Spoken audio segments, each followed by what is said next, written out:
జయ గణేష. ఈరోజు పుత్ర గణపతి వ్రతం. ప్రతి సంవత్సరం పాల్గొన మాసంలో శుద్ధ చవితి నాడు ఈ యొక్క వ్రతాన్ని ఆచరణ చేస్తారు. పార్వతీదేవి తమ పుత్రుల క్షేమాన్ని కోరుతూ ఈ పుత్ర గణపతి వ్రతాన్ని ఆచరణ చేసినట్టుగా తెలుస్తుంది. ఈరోజు స్వయంభూ శ్రీ శ్వేతార్కముల గణపతి దేవాలయంలో సాయంత్రం 6 గంటలకు ఈ యొక్క పుత్ర గణపతి వ్రతాన్ని ఆచరణ చేయడం జరుగుతుంది. కాబట్టి భక్తులు అధిక సంఖ్యలో పాల్గొనవలసిందిగా కోరుతున్నాం.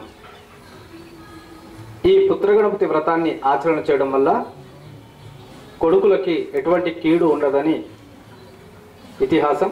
కాబట్టి ప్రతి తల్లి తప్పనిసరిగా తమ కొడుకుల క్షేమాన్ని కోరుతూ ఈ యొక్క వ్రతాన్ని ఆచరణ చేయాలి.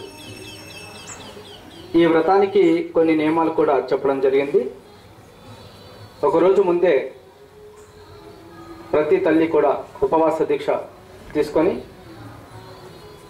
తల్లులు పుత్రుల యొక్క క్షేమాన్ని కోరుతూ గణపతి మంత్రాన్ని జపం చేస్తూ చవితి రోజున సాయం సమయంలో చంద్రోదయ సమయంలో ఈ వ్రతాన్ని ఆచరించాలని తెలుస్తుంది. కాబట్టి పుత్రుల క్షేమాన్ని కోరే ఈ వ్రతం తప్పనిసరిగా గణపతి దేవాలయానికి వెళ్ళి ఆచరణ చేయాలి.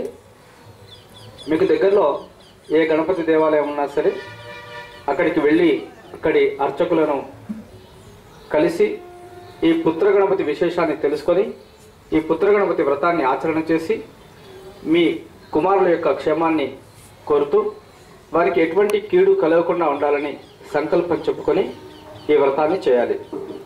కాబట్టి ఈ పాల్గొన శుద్ధ చవితి అయినటువంటి ఈ రోజున తప్పనిసరిగా అందరూ కూడా తల్లులంతా కూడా ఈ పుత్ర గణపతి వ్రతాన్ని ఆచరణ చేయవలసిందిగా కోరుతున్నాం.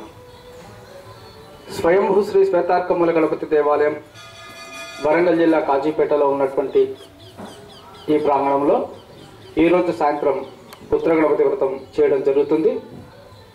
దీనికి సంబంధించినటువంటి పూర్తి సమాచారం మీరు www.swetharka.org అనే వెబ్సైట్లో కనుక వెళ్ళినట్టయితే పూర్తి సమాచారం తెలుసుకోవచ్చు. swetharka.org అనే వెబ్సైట్లో పూర్తి సమాచారం మీకు తెలియజేయడం జరుగుతుంది. ఎవరైనా దూరంలో ఉండి ఈ పుత్ర గణపతి వ్రతం అయ్యో మా కొడుకుల క్షేమాన్ని కోరి పూజ చేస్తే బాగుండు అని అనుకుంటే మీరు మా దేవాలయం వెబ్సైట్లో ఉండేటువంటి సమాచారంలో మీ గోత్రము మీ పిల్లల పేర్లు కనుక ఇచ్చినట్టయితే వారి పేరుతో ఈ పూజ చేయడం జరుగుతుంది. కావున భక్తులు ఈ అవకాశాన్ని వినియోగించుకోవాల్సిందిగా కోరుతున్నాం.